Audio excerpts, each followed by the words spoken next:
Bonsoir à tous et bienvenue sur TV78 pour un nouveau numéro du 7-8 Société, ce rendez-vous hebdomadaire où on discute, on échange et on débat sur des sujets qui font l'actualité.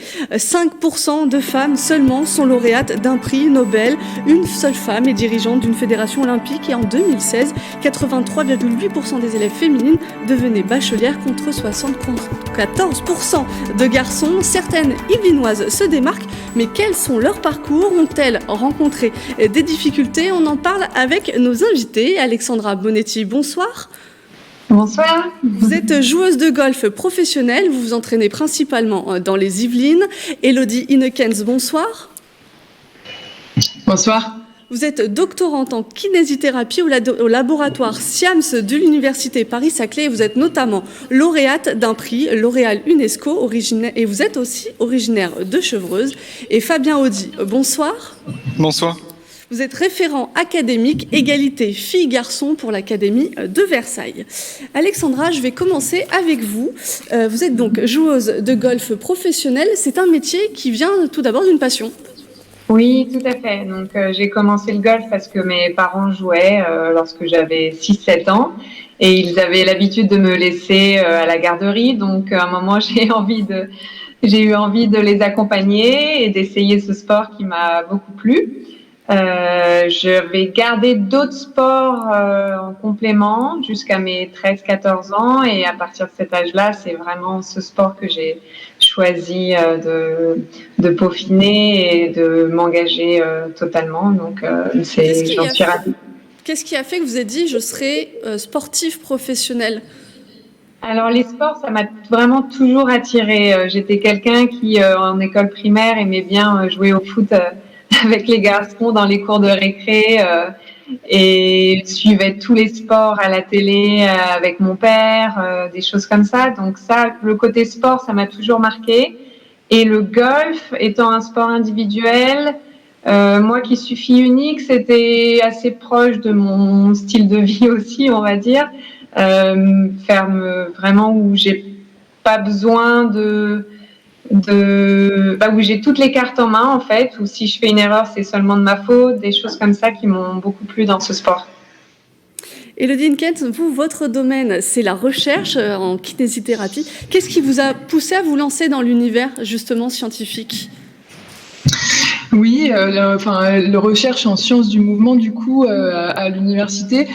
Ce qui m'a poussée, c'est surtout la volonté de comprendre. Enfin, j'ai très tôt été passionnée et impressionnée par le fonctionnement du corps humain et les mécanismes d'apprentissage. Et donc, quand j'ai fait mes études de kinésithérapie, à la fin de mes études, j'avais encore envie d'apprendre des choses sur le corps humain, de comprendre plus de choses. Et c'est pour ça que j'ai voulu continuer en recherche pour approfondir mes connaissances. Alors, chaque semaine, on interroge nos téléspectateurs. La question de la semaine, pensez-vous que certaines professions soient encore fermées aux femmes? Et les téléspectateurs ont répondu oui, à la majorité. Élodie ou Alexandra, est-ce qu'à un moment, vous vous êtes dit que votre profession n'était pas faite pour vous, non pas par rapport à vos capacités, mais par rapport à votre genre? Alexandra, peut-être d'abord. Ok. Eh bien, moi, c'est presque l'inverse, en fait, parce qu'il y avait une fenêtre un peu plus facilement accessible dans le golf féminin, avec un peu moins de concurrence et donc une possibilité de performer un peu plus facilement, entre guillemets. C'est toujours du sport de haut niveau et c'est très compliqué de percer, mais par rapport au circuit masculin où il y a encore plus de concurrence, nous, chez les femmes, si on se donne à fond et qu'on est très rigoureuse, il y a beaucoup de chances que ça puisse marcher. Et vous, Élodie? Alors moi, je dirais que je me suis pas sentie limitée jusqu'à mon entrée en thèse par le fait d'être une femme. Toutefois, je pense qu'il y a vraiment un plafond de verre et que il est beaucoup plus difficile pour les femmes d'accéder à des postes à responsabilité à l'université, notamment par rapport au fait d'avoir des enfants et à l'état actuel du congé maternité et paternité, mais aussi pour plusieurs autres facteurs. Après moi, j'ai été encouragée par ma directrice de thèse qui est elle-même une femme et qui a eu un parcours qui a eu son propre parcours brillant en tant que femme, donc ça m'encourage beaucoup aussi à suivre ses traces. Oui, votre directrice de thèse, Caroline Tellier, qui est maître de conférence à l'Université Paris-Saclay. Fabien Audy, est-ce qu'en 2021, l'Académie de Versailles doit encore sensibiliser les élèves, voire les parents, sur le fait que la profession qu'on veut faire est pour tout le monde ? Vous avez raison, les parcours scolaires ils sont encore contrastés. Les filles et les garçons continuent en fait à se conformer à ce qui est présenté comme leur domaine respectif de compétences dans des schémas socio-professionnels encore fortement stéréotypés. Donc il y a un travail académique qui est mené pour promouvoir la mixité des filières et des métiers. On a vraiment un rôle à jouer, donc un travail à mener avec les enseignants et les élèves sont très engagés aussi sur ces sujets.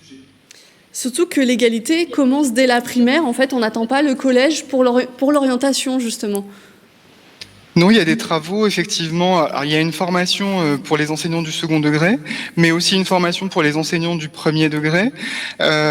Si on prend notamment les espaces, la cour de récréation, voir comment les espaces sont distribués, comment les filles et les garçons occupent l'espace. Donc il y a un vrai travail à mener et aussi sur les pratiques professionnelles, les gestes professionnels qui sont développés par les enseignants, quel type de tâches on va demander à faire aux jeunes filles ou aux jeunes garçons, observer ces pratiques professionnelles et les dégenrer et avoir une pratique pédagogique et éducative égalitaire. Donc il y a un vrai travail à mener et on poursuit ce travail en académie. Alexandra, à seulement 15 ans, vous remportez une médaille de bronze au championnat d'Europe. Vous étiez invitée sur cette compétition. Oui. Comment vous l'avez vécu, ce moment ? Ça a été un déclic pour vous ? Ça, c'était clairement le déclic, le moment où j'ai décidé d'en faire mon métier. Ou de décider que ça allait être mon métier, parce que j'avais pas prévu de passer pro tout de suite. C'était vraiment inattendu, car ce tournoi, j'aurais pas pu le faire sans être membre de ce golf, en fait, donc qui est le golf national à Saint-Quentin en Yvelines. Et comme j'étais membre, j'ai pu avoir une invitation, une wildcard, comme ils appellent ça. Et je finis 3e aux côtés de filles qui ont des années de plus que moi, qui, quelques années après, sont parmi les meilleures européennes, voire mondiales. Donc non, ça m'a donné beaucoup de confiance, il m'a permis d'intégrer les équipes de France et c'était génial. Justement, Fabien Audy, des parcours comme celui d'Alexandra Bonetti ou d'Elodie Hinkens, est-ce que ce sont des exemples à montrer justement dans les établissements scolaires ? Oui, on a besoin de personnalités inspirantes. On a même organisé une masterclass dans l'académie à destination des collégiens qui s'appelait Comment construire son projet en dehors des stéréotypes. Et on a eu Claudie Aigneret, on a eu un sage-femme et puis des jeunes lycéennes et lycéens dans des parcours. Une jeune fille en filière STI 2D où il y a plus de garçons que de filles et un jeune homme en filière ASSP où il y a plus de jeunes filles que de jeunes garçons. Et donc pour montrer qu'il y a une mixité possible dans les métiers et dans les filières et on aimerait organiser encore plus de masterclass et c'est ce qui s'est passé sur la journée du 8 mars et sur toute la semaine où il y a des rencontres avec des professionnels et c'est très très important pour nous, voilà, des personnalités inspirantes et que les modèles soient multiples et qu'il y ait une visibilité de tous ces parcours très très importants et très riches, très divers. Justement, vous le parliez de cette journée du 8 mars et sur Twitter, on peut découvrir que de nombreux établissements de l'Académie ont partagé leur création. Il y a des boîtes à mon image, des portraits de femmes exceptionnelles, vous en avez nommé quelques-unes, des expositions. Est-ce que pour sensibiliser, il faut aussi faire participer ?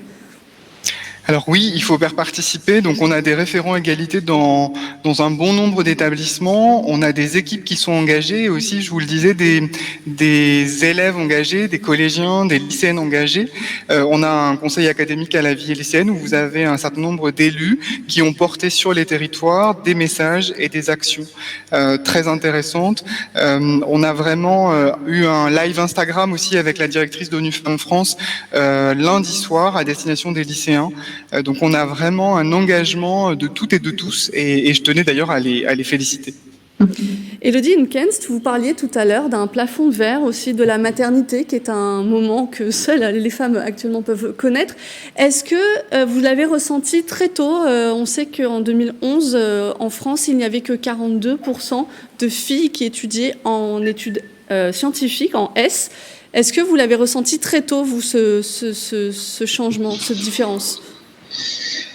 Moi, je l'ai pas ressenti spécialement tôt, surtout que j'ai grandi avec une maman qui a toujours travaillé, donc qui m'a toujours encouragée à faire la même chose et qui m'a toujours expliqué que c'était pareil pour les femmes. Par contre, j'ai commencé à m'interroger beaucoup là-dessus quand je suis arrivée en thèse, parce que les postes d'enseignants-chercheurs à l'université sont assez rares, c'est un milieu assez compétitif, et donc il y a beaucoup de choix à faire en fait après une thèse, à faire des post-docs à l'étranger, à être très mobile dans toute la France pour espérer trouver un poste. Et donc c'est plutôt sur ce type de problématique où on s'interroge beaucoup en tant que femme sur le moment dans lequel on va caser un congé maternité. Enfin, vraiment, on se dit, mais est-ce qu'il y aura un bon moment ? Est-ce que ça va pas me freiner d'avoir des projets de maternité ? Et c'est vrai qu'on sent que c'est des questions que se posent énormément plus les femmes que les hommes. Moi, je suis dans un milieu à l'université en sciences du sport où c'est assez égalitaire. Enfin, en doctorant, en tout cas, on est autant de femmes que d'hommes. Mais on sent que les femmes se posent beaucoup plus de questions là-dessus et se sentent plus handicapées sur ces questions-là. Justement, le sport, Alexandra, votre corps est votre outil pour travailler, pour réaliser. On sait que des sportifs ont pu avoir des enfants, mais le retour sur la scène est difficile. Est-ce que vous-même, on a des footballeuses qui ont mis un peu en retrait leur envie d'être maman ? Est-ce que vous l'avez ressenti aussi, ce sentiment ? Justement, quand Élodie en parlait, ça m'y a fait penser parce qu'il y a beaucoup de golfeuses qui donc ont dû faire une pause grossesse. Mais il y en a un grand pourcentage qui reviennent ensuite et je suis vraiment admirative parce que le changement de corps et il y en a qui jouent jusqu'à 5 mois de grossesse. Enfin, c'est hallucinant. Notamment une Française qui avait fait ça il y a quelques années et elles reviennent et là, pour le coup, le fait d'être une femme n'est pas un avantage parce qu'il faut avoir la chance d'avoir un mari très compréhensif parce qu'ensuite reprendre le chemin des tournois, être en voyage constamment, si on n'a pas un mari qui peut s'occuper un peu des enfants, forcément la femme doit décider de mettre fin à sa carrière en fait, c'est un fait. Alors, Fabien Audy le disait tout à l'heure, ils font aussi des animations où ils font rencontrer des personnes qui ont réussi, parfois des grands noms, parce que souvent pour se choisir un métier, on a besoin de modèles. Élodie Hinkens, est-ce qu'il y a quelqu'un qui vous a poussé, hors proche peut-être, à vous lancer dans votre doctorat notamment ? Oui, vraiment. Enfin, du coup, les deux personnes dont j'ai parlé un peu jusqu'à maintenant, ma maman qui m'a toujours encouragée à avoir un métier en tant que femme et ma directrice de thèse que j'ai rencontrée quand j'étais en master et avec qui on a construit le projet de thèse et donc voilà, qui m'a toujours beaucoup encouragée, qui a ouvert les chemins pour que tout soit rendu possible. Fabien Audy, justement, comment on contacte les personnes pour leur expliquer qu'il faut montrer et qu'on peut réussir quand on est une femme ? Alors en fait, on a des associations avec lesquelles on travaille, des associations partenaires comme Femmes et Sciences, Femmes et Mathématiques, les Intrépides de la Tech pour le numérique. On a plein d'associations avec des professionnels qui peuvent intervenir. Donc c'est une façon pour nous sur les territoires de faire découvrir des métiers et des personnes. Et on voit bien en écoutant Élodie et Alexandra que ces rencontres, elles sont importantes. Donc il faut vraiment les développer pour ouvrir le champ des possibles pour nos élèves. Vraiment, c'est très très important et j'invite les enseignants et toutes les communautés éducatives à les solliciter et souvent les personnalités répondent assez favorablement et assez facilement, elles aiment partager, donc c'est bien, c'est à développer. Vous le disiez tout à l'heure que les élèves sont aussi parfois dans un blocage personnel, mais c'est un blocage qui vient d'eux ou qui vient souvent des parents qui sont en fait la génération avant. En fait, je pense que c'est multifactoriel. Il y a à la fois le dépassement de soi, l'univers dans lequel on est, et puis l'école aussi, ce qu'elle va apporter. Donc tous ces champs-là doivent bouger pour que l'élève puisse construire son propre projet. Et selon les élèves et selon les contextes, on peut avoir différents bloquants, mais je pense que les bloquants peuvent être pluriels. Alors on parlait des modèles aussi, quand on parle de golf, on pense principalement à Tiger Woods, décidément. Je pense que c'est le premier nom qui vient à l'esprit, mais il y a une golfeuse, alors je m'excuse d'avance si je ne prononce pas bien son prénom, son nom de famille, Annika Sorenstam, c'est 90 victoires professionnelles, 10 tournois majeurs. Alexandra, ça a été un exemple pour vous ? Oui, moi j'ai même encore une photo d'elle et moi quand je suis allée la voir quand j'avais une dizaine d'années sur un des tournois majeurs à Évian, donc qui a lieu sur le sol français. Et c'était une idole. Et là, d'ailleurs, c'est bien que vous en parliez parce qu'elle a refait surface car elle a eu 50 ans tout récemment et elle va pouvoir jouer le Senior Tour en fait. Et pour un peu se préparer à l'ambiance de la compétition, elle a disputé un tournoi du circuit féminin normal en fait et elle a passé le cut. Donc le cut, ça représente le top 60 des joueuses parmi un champ de 140 joueuses en fait. Donc elle a déjà battu les 80 joueuses sans avoir fait de compétition depuis une dizaine d'années. C'est incroyable. Élodie Nkes, je disais en début d'émission, en 2020, vous recevez un prix, le L'Oréal UNESCO Jeunes Talents, pour votre thèse sur vos recherches, le fonctionnement de la marche du tout petit. Les femmes sont peu récompensées. Je disais aussi au début, 5% seulement ont eu un prix Nobel. Un prix comme celui de L'Oréal UNESCO, c'est bienvenu parce qu'il ne récompense que des femmes. Oui, moi je pense vraiment qu'effectivement il faut passer par ce genre de dispositif pour s'assurer que les femmes aient autant d'opportunités que les hommes. C'est vrai que des fois,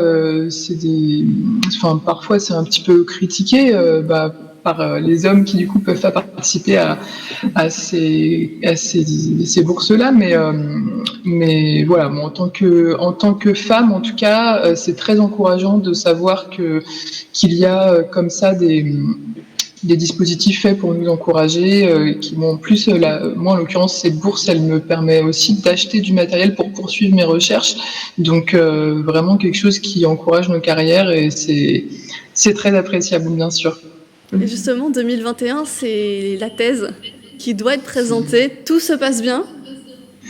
Oui, tout se passe bien. Là, je devrais normalement rendre ma thèse d'ici un mois ou deux, quoi, environ. Donc, la présenter cet été.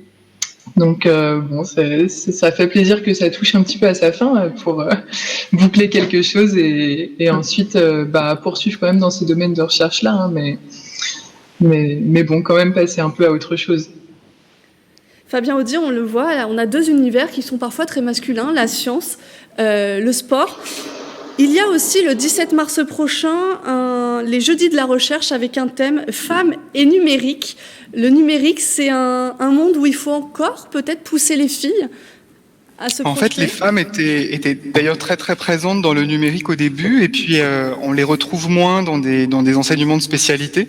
Donc il y a un vrai travail à faire auprès des jeunes filles, des rencontres, des témoignages, et puis des stages immersifs dès le collège. Donc il faut effectivement être sur une politique assez volontariste pour aller vers une mixité des métiers. Alors il y a bien entendu des enjeux pour les filles, mais il y a aussi des enjeux pour les garçons. On a des filières aussi très masculinisées, donc il y a un travail aussi pour les féminiser, pour les rendre mixtes et inversement. Il y a vraiment des enjeux pour les filles et pour les garçons. Et vous le disiez tout à l'heure, le métier de sage-femme, on a souvent l'habitude de voir des femmes, mais les hommes peuvent le faire. Exactement, et c'était assez surprenant pour nos collégiens quand Rui Laurenceau, qui intervient à l'UVSQ, l'Université Versailles-Saint-Quentin en Yvelines, et quand il a présenté son métier, et il se définit d'ailleurs comme un sage-femme, et il a expliqué son métier, et c'est des rencontres comme celle-ci qui sont très importantes, des femmes, des hommes, plus ou moins célèbres, mais en tout cas des parcours divers, variés, riches, qui sont pas forcément rectilignes aussi. Ça c'est important de voir qu'il y a des étapes dans les parcours et qu'on peut passer d'une filière à une autre et ces rencontres qui peuvent aider à passer d'une filière à une autre. J'entendais Élodie qui a eu ces rencontres, ou même Alexandra, ces points d'étape importants, ces bilans et ces avancées dans les parcours. Alexandra, qu'est-ce que vous diriez à une jeune fille qui se voit peut-être un jour joueuse de golf professionnel, parce que les golfeuses ne représentent que 25% des joueurs tous niveaux confondus en France. Il y a 118 000 licenciées féminines. Quel serait le conseil que vous donneriez ? De ne pas se limiter dans ses rêves et ses objectifs. Car la pire des choses, c'est le regret en fait. Donc il vaut mieux essayer, s'entourer des bonnes personnes et ensuite y aller et voir jusqu'où on peut aller en fait. Mais effectivement, ne pas hésiter de demander de l'aide à des personnes qui sont déjà passées par le même cursus. Mais là, par exemple, la Fédération française de golf a fait quelque chose de très bien parce qu'elle a demandé à une ancienne joueuse française qui a été numéro 1 européenne d'encadrer un peu le pôle France, donc des jeunes filles qui ont 18 ans à peu près. Et donc tout de suite, on sent qu'il y a une nouvelle dynamique parce que les jeunes filles, elles sont tout de suite un peu plus à l'écoute quand quelqu'un d'un calibre comme ça leur donne des conseils. Et vous, Elodie Hinkens, quel conseil vous donneriez à une jeune femme qui veut se lancer dans la recherche ? Évidemment, je lui dirais de foncer. Hein. Enfin, comme disait Alexandra tout à l'heure, je pense qu'il n'y a pas que des désavantages à être une femme. C'est vrai qu'il y a certaines choses qui sont encore freinatrices, mais comme la société s'est rendue compte de toutes ces choses-là dernièrement, il y a beaucoup de dispositifs comme la bourse L'Oréal dont on parlait ou les dispositifs dont parlait Fabien qui encouragent la réussite des femmes et donc ça peut parfois être un atout. On voit maintenant des postes qui sont orientés vers les femmes pour s'assurer que dans les entreprises ou dans les universités on atteigne certains quotas. Moi je vois à l'université il y a aussi beaucoup par exemple pour ma soutenance de thèse, il faut absolument qu'il y ait le même nombre d'hommes que de femmes dans le jury pour s'assurer que justement de plus en plus de femmes atteignent des postes à responsabilité dans la recherche. Donc voilà, je leur dirais vraiment de foncer parce que je pense que ça va aller que en s'arrangeant ces problèmes-là. Fabien Audy, je vous ai vu acquiescer à plusieurs reprises quand Alexandra Bonetti et Elodie Hinkens disaient de foncer. C'est aussi le sentiment que vous voulez partager aux élèves de l'Académie de Versailles ? Oui, je suis tout à fait d'accord avec ce qu'elles ont dit et c'est important d'avoir ces propos-là, de leur dire d'y aller. Ce sera pas toujours évident, mais il y aura toujours des personnes sur le parcours qui pourront les accompagner, les aider et des rencontres. Donc oui, foncez, n'ayez pas de regrets. Oui, ouvrez-vous les horizons et les univers le plus possible. Je vous propose de terminer sur ces mots. Cette étude société est maintenant terminée. Merci de nous avoir suivis. Nous, on se retrouve la semaine prochaine pour un nouveau moment de discussion. Prenez soin de vous.